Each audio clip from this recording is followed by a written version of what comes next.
श्री सद्गुरु महाराज की जय। मंगल मूर्ति सद्गुरु मिलवै सर्वाधार।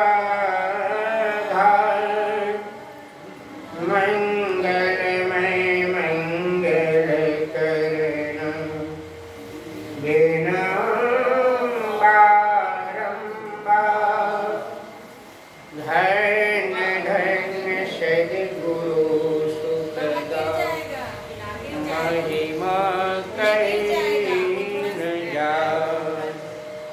जो कुछ कहो तुम्हारे कृपा होते कछु न वैसाओ। संत सद्गुरु महाराज के चरण कमलों में कोटि कोटि शरणमन। आए हुए सत्संग प्रेम महानुभावों, भक्तिमती माताओं। अभी हम लोगों ने सद्ग्रंथ रामचरितमानस में श्रवण किए पाठ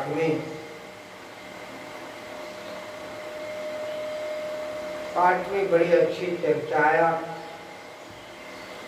क्षिति जल पावक गगन समीरा पंच रचित अधम शरीर। ये शरीर कितने चीजों से बना है? मैं प्रातः काल में कह रहा था कि शरीर 5 चीजों से बना है। मिट्टी, जल, अग्नि, वायु और आकाश। अब इन 5 चीजों से, पंचभौतिक से बना है। इसमें मिट्टी है, जल है, वायु है, आकाश है, अग्नि है। जब शरीर छूट जाता है, अर्थात इस शरीर से प्राण निकल जाते हैं, तो केवल शरीर बचती है। अब जब शरीर बचती है तो शरीर का क्या गति होती है? सब जानते हैं। शरीर की गति होता है कि शरीर को लोग ले जाकर क्या करते हैं? या तो जला देते या मिट्टी में गाड़ देते हैं, नहीं, या जल में प्रवाहित कर देते हैं। ये 3 गति होती है। जल में प्रवाहित करने से बहुत सारे जीव जंतुओं को आहार मिल जाते हैं। मिट्टी में गाड़ने से वहां पर बहुत सारे जीवनाणु शक्ति उत्पन्न होती है और उसे खा जाते हैं, चाट कर सड़ने लगता है। मिट्टी के जो अंश मिट्टी में चले जाते हैं, जल का अंश जल में चले जाते हैं। और जलाने से क्या होती है? वो राख बन जाते हैं। किंतु राख बनने के बाद मिट्टी में कुछ मिल जाते हैं, वाष्प बन करके आकाश में चले जाते हैं, अग्नि में जलते हैं। विचार कीजिएगा, शरीर की गति लग जाती है। जिस शरीर को पाल पोस कर बड़ा किया, नहीं, जब किसी के घर में किसी बुजुर्ग का शरीर छूट जाता है, उस घर में रहने वाले प्राणी को मोह रहता है कि नहीं रहता है?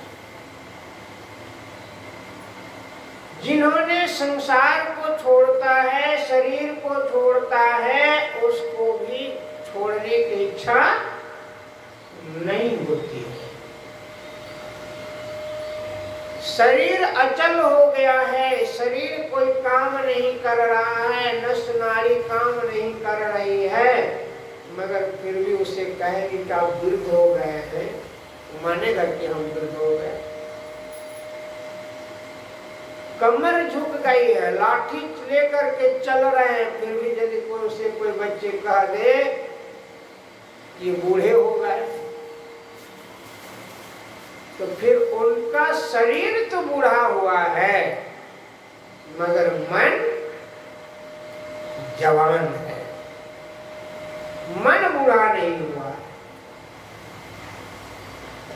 जिनका 100 वर्ष हो गया, जिनका 70 वर्ष हो गया, जिनका 80-90 वर्ष हो गया, ऐसे व्यक्ति से भी पूछिएगा आपके कितने उम्र हुआ, वह व्यक्ति कहेंगे मैं 70 वर्ष का जवान। अपने को बूढ़ा नहीं कहेंगे, कहेंगे क्योंकि शरीर भले काम नहीं कर रहा है मगर मन काम कर रहा है। मन जवान है, करत रहे कुरकुंद।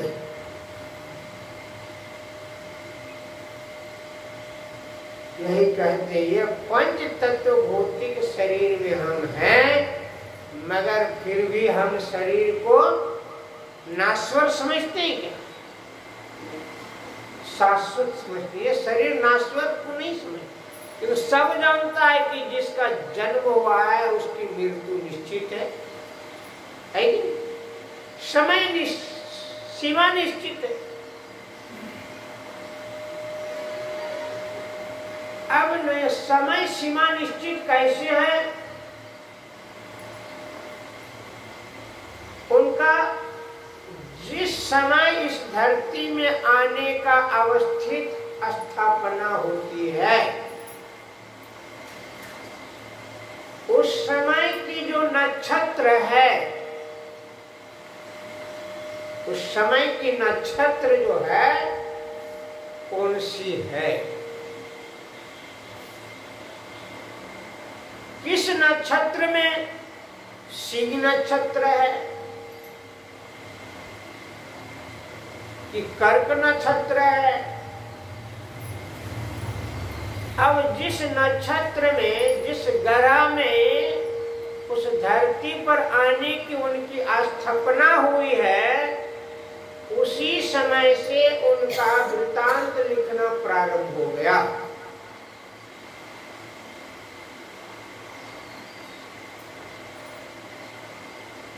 अब उनकी आयु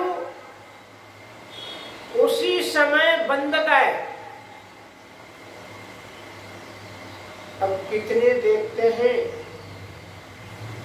गर्भ से बाहर नहीं आया है, आने का समय हुआ है। आजकल वैज्ञानिक जो है क्या बोलते हैं, अल्ट्रासाउंड और क्या क्या बोलते हैं, टेस्ट होता है, वो कराते हैं।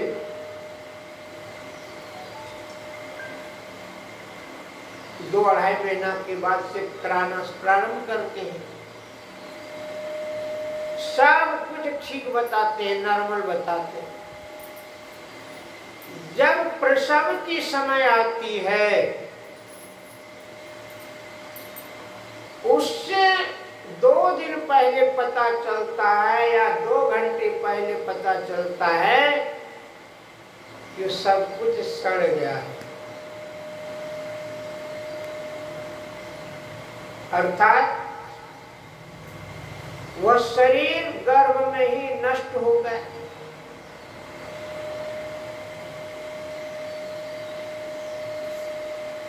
ऐसा क्यों हुआ?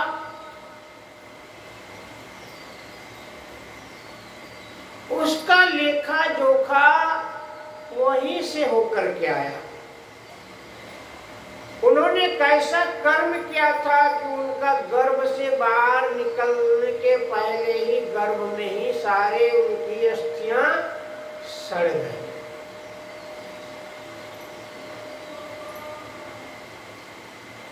जीव की पंखुड़ वही उड़ गया, बाहर आ भी नहीं पाए। बहुत ऐसे हैं बाहर तो आते हैं, 2-4 घंटे रहते हैं, उनकी प्राण पखुड़ चले जाते हैं। बहुत आकर के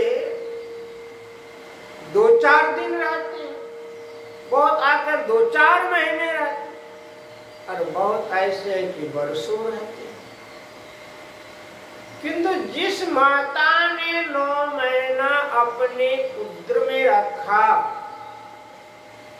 उस माता को जैसे पता चलता है कि वो अब नहीं रहा, माता को सुख होता है या दुख, कितनी कष्ट होती है, कितनी पीड़ा होती है, मगर वो दुख कब तक होती है?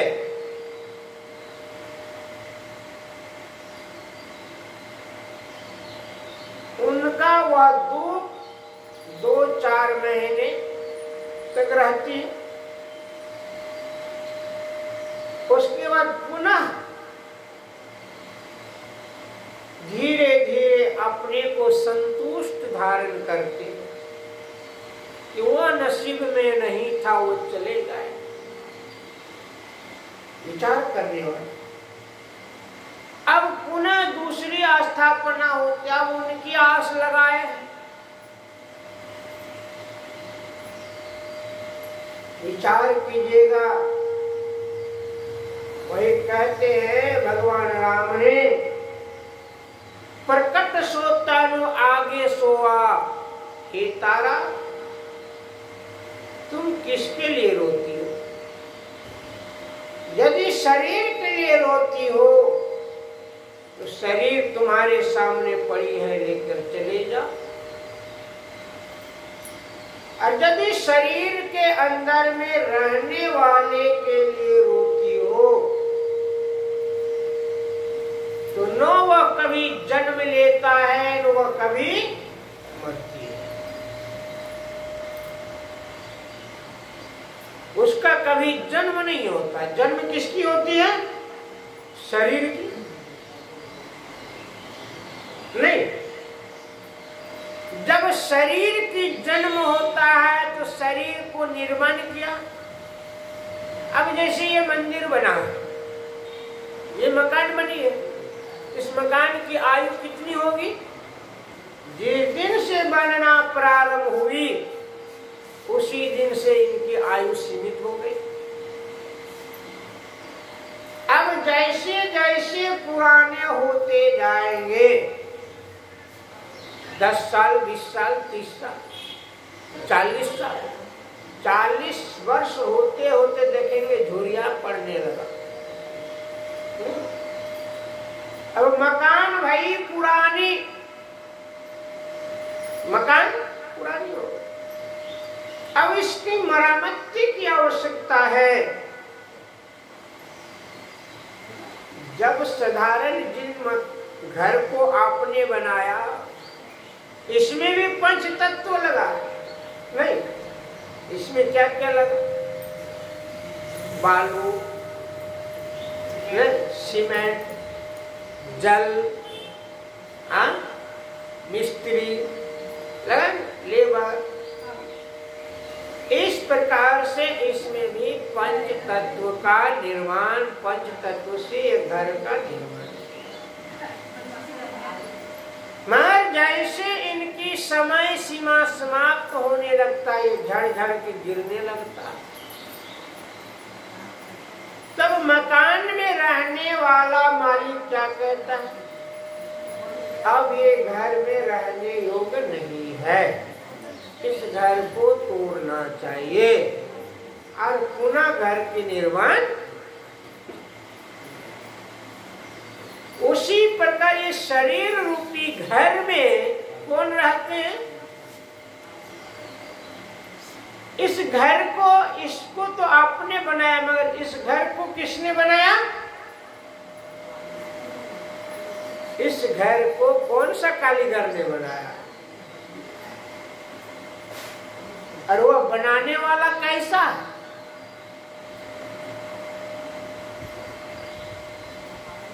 बनाने वाले जो कारीगर है उसको किसी ने देखा है?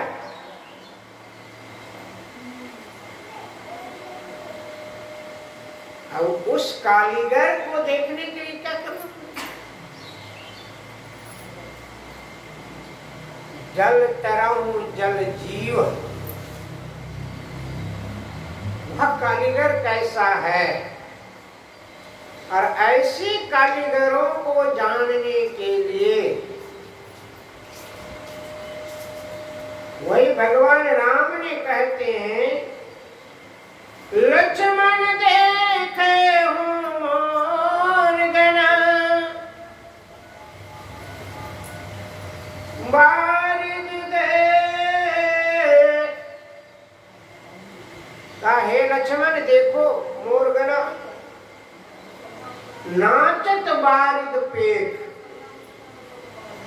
बादलों को देख कर मोर कैसे नाचते हैं?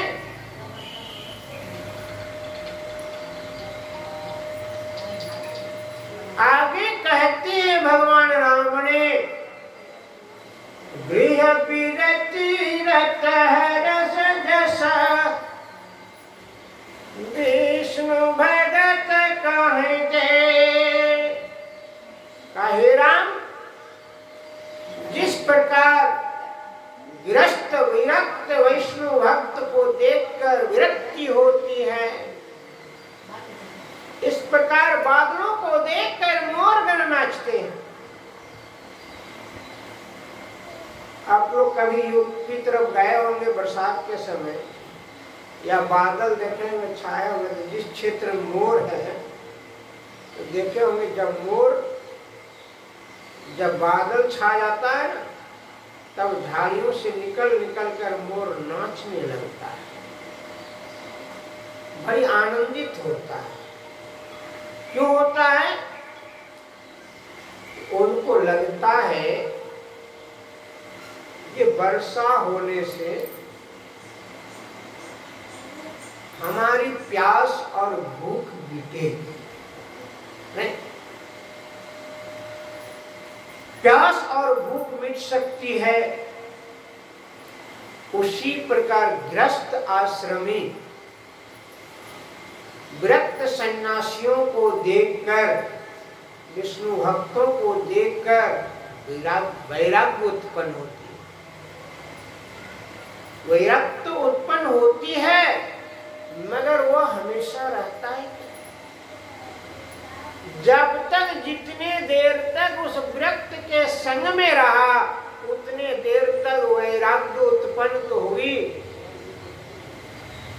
मगर जैसे संग छूटा फिर कहाँ चले गए? फिर उसी बंधन में बंध गए, उसी विषय में फंस गए। वही कहते हैं, दामिनी दम की राहिनो,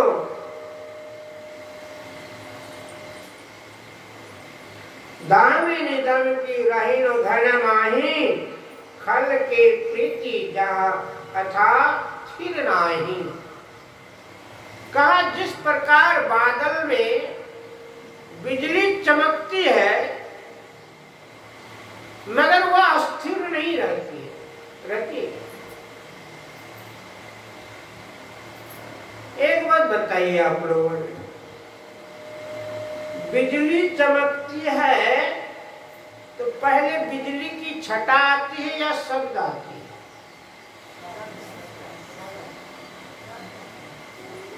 अब वो शब्द कहां से आते हैं? पहले आप देखेंगे, पहले बिजली की चिंगारियां दिखाई देती है और शब्द की ध्वनि बाद में सुनाई देती है।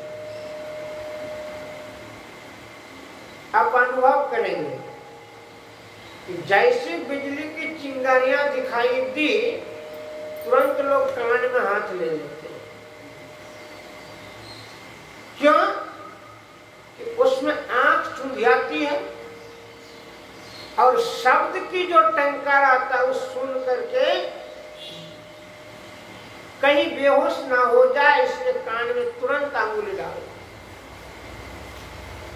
अब ये जो शब्द होता है तो कहां से आते हैं? तो जिस प्रकार एक बादल दूसरे बादल से टकराती है और जैसे टकराती है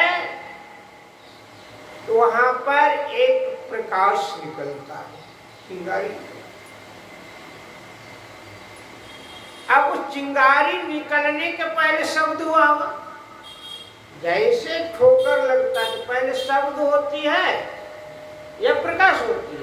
पहले शब्द होती है, ध्वनि होती है, तब प्रकाश होती है। मगर मुझे दिखाई क्या देता है कि पहले प्रकाश हुआ फिर। ऐसा क्यों होती है? क्योंकि इस प्रकाश की गति तीव्र है। प्रकाश की गति तीव्र है और शब्द की गति धीमी है।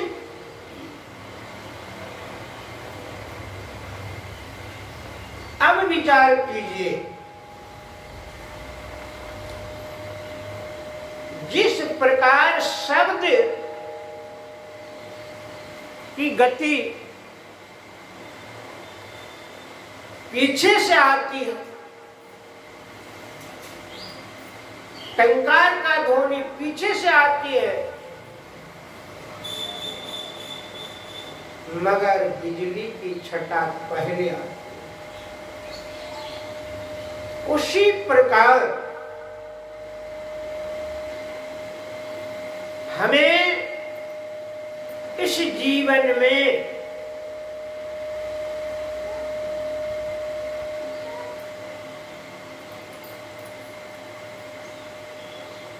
बादलों को टकराने से बिजली चमक करके आती है, वर्षा जैसे होती है। तो अभी तो बरसात का समय नहीं है क्या? मगर वर्षा हो रही है। अब धरती के निकट बादल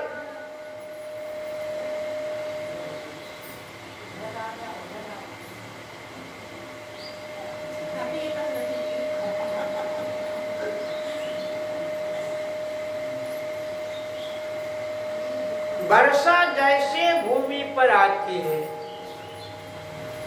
जल क्या होती है?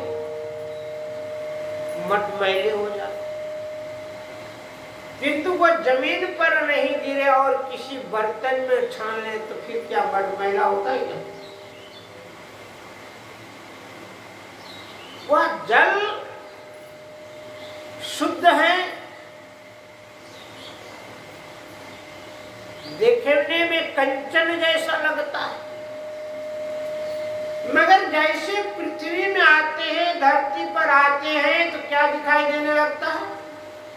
वही जल मटमैले हो जाता है। अर्थात वह जमीन में मिलने के कारण, जमीन के धूल कणों में मिलने के कारण उनका रंग बदल जाते हैं। वही जल जो है गड़कते गड़कते गड़कते किसी तालाब में जाकर अस्थिर हो जाता है, फिर वह जल धीरे धीरे मटमैला क्या होता है? बढ़ जाती है। और जैसे उनकी धूल कण बैठ जाती है, फिर वह जल कैसे दिखने लगता है? कंचन की जैसी। अब उस जल से आप अपनी मुखड़ा भी देखने चाहेंगे तो दिख जाएगा, मगर जिस समय आप मुखड़ा देखने चाहते हैं उस जल से किसी ने कंकड़ फेंक दिया तो दिखेगा। उसी भांति इस शरीर रूपी धरती में जीव रूपी जल मटमैला रूपी पड़े हुए हैं और मन रूपी कंकर हिलोरा मार रहे हैं।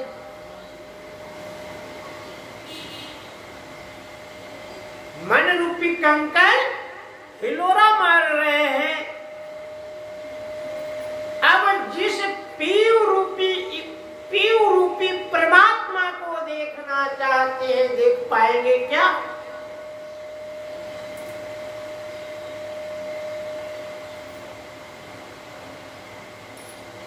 वो आपके नजदीक होते हुए भी हम देख नहीं। विचारणीय विषय है। वही कहते हैं, बूंद आघात सहे गिर कैसे, खल के बचन संत सह जैसे। बूंद के आघात कौन सहते हैं? गिरी, गिरी अर्थात पर्वत नहीं। अब जो जल का बूंद गिरते जमीन पर, जमीन को चोट लगती है कि नहीं लगती? लगती है, मगर वह उसको सह लेता है, बर्दाश्त कर लेता है। अब जमीन जो है वो किसान उसमें हल चलाते हैं, जमीन को हल से चीरते हैं, उसे दर्द होती है कि नहीं? दुख होती होगी? नहीं, मगर वह दुख को सहकर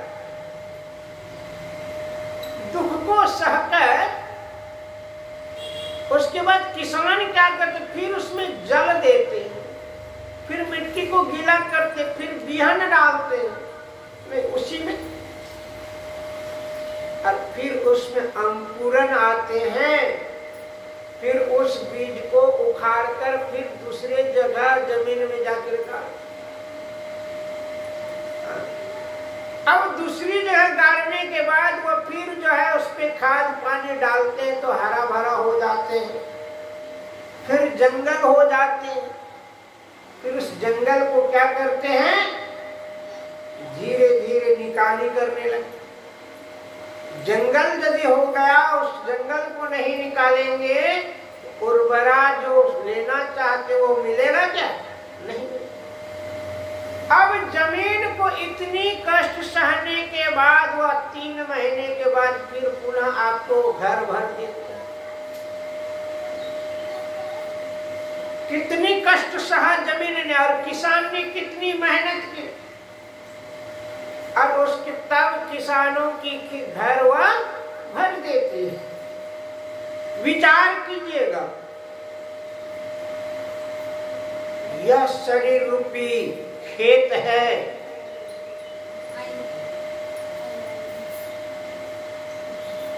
और इस खेत में खेती कौन कर नहीं सकेगा? जो गुरु रूपी और मंत्र रूपी हल को जोतने जब तैयारी करेंगे, नहीं, जो गुरु की शरण में नहीं जाएंगे,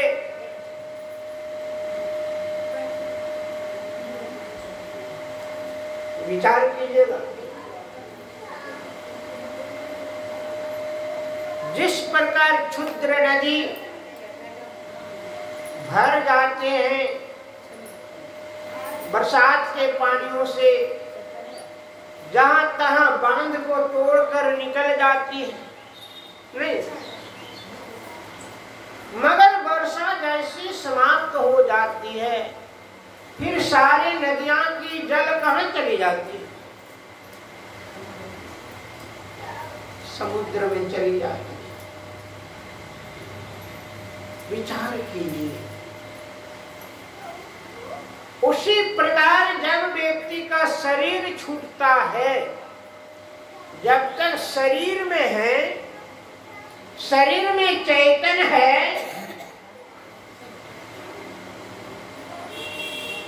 तो शरीर को सब कोई पूछते हैं, उस शरीर का कोई नाम देते हैं। अब फलाने व्यक्ति है, वो फलाने का शरीर है, नहीं, जैसे सौदागर बाबू आज नहीं है, सौदागर जी की तस्वीर रखे हैं, मगर वो शरीर तो नहीं है, शरीर का तस्वीर है, नहीं, मगर उस शरीर में जो शक्ति थी वो शक्ति निकल गई, तो शरीर को क्या किए, उसको रखे क्या नहीं, उस शरीर नष्ट हो गया। मगर उस शरीर के अंदर में रहने वाले शक्ति जो निकली तो किसी ने देखा?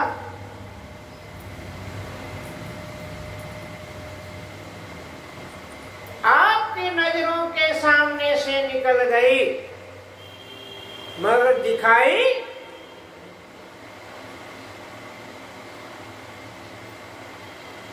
पता भी नहीं चला कैसे निकल गई। जैसे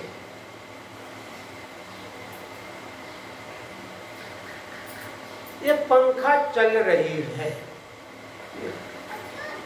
स्विच के माध्यम से, बटन दबाए चलने लगा। इसमें कितने तार हैं? 2 है, एक नेगेटिव एक पॉजिटिव। संतों ने बड़ा अच्छा कहा, दाहिने इंगोला नारी बाएं पिंगोला, रजस्तमो गुणते कोरिछे खेला।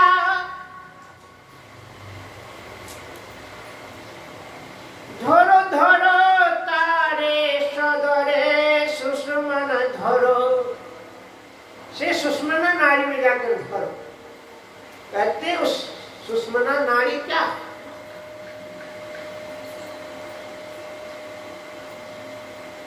शरीर में कितने भाग है?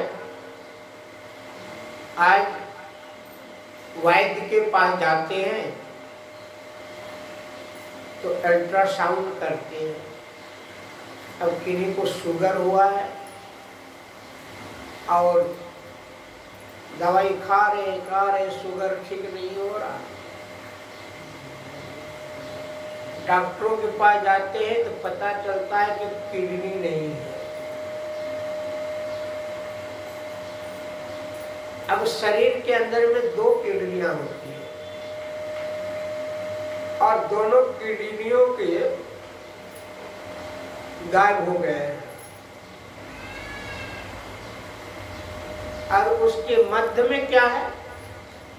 जहां दोनों का धार मिलन होता है उसको कौन सा नाड़ी कहते हैं? सुषुम्ना नाड़ी। दाएं इंगला और बाएं पिंगुला और मध्य में सुषुम्ना है।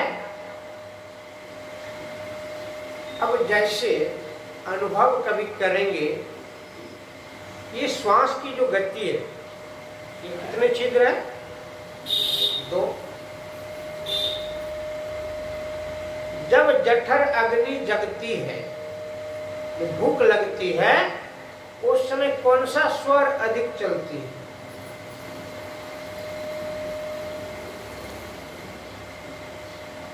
कौन सा स्वर चलते हैं डॉक्टर साहब?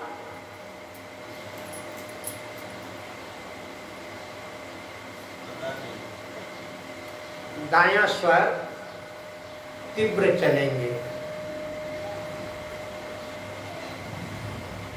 तो समझना चाहिए कि जठर अग्नि तीव्र हो गया है, आपको भूख जग गई है, खाने की इच्छा हो रही है, स्वतः खाने की इच्छा हो रही है। अब भूख नहीं जगेगा तो समझ लीजिए समय पर यदि भूख नहीं जगा तो आपको स्वतः पता चलेगा कि शरीर में कुछ न कुछ विकृति आ गया है। नहीं, विकृति आ गया। अब जैसे